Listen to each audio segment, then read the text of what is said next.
مفهوم. هو خيانة الأمانة الصحفية. هو ضغوط على شيء ما كان صاير. هو ناس تنعطى مساحة طويلة من الحوار وناس ما بتنعطى مساحة هالقد من الحوار. يا سيدي ما بدها غرف مغلقة، الوش مكشوف على الآخر. يعني شو بدك انه انا شو مخبي ورا ظهري؟ طب ما انا هاي الوراق كلها هون عم بطلعها على الهواء وعم بقصفك فيها يوميا، شو اللي بده يتخبى؟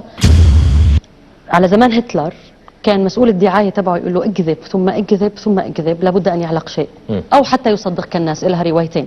طب هذا اللي عم يصير، يعني هذا اللي عم يصير. حزيدك من الشعر بيت؟ لا يا سيدي، حتى لو ما نزلوا رح تنزل مجموعات مسلحة الى الشوارع لانه المخطط انها تنزل. والمخطط انه الشرارة اللي صارت اول يوم صارت وخلصت.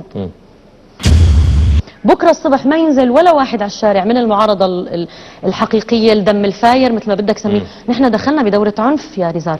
يعني بصير يوم جمعه بيروح قتلى، بيشيعوا القتلى، فبيروح قتلى اثناء التشييع، فبيرجعوا بيشيعوا القتلى. دخلنا بحلقه مفرغه من الدم.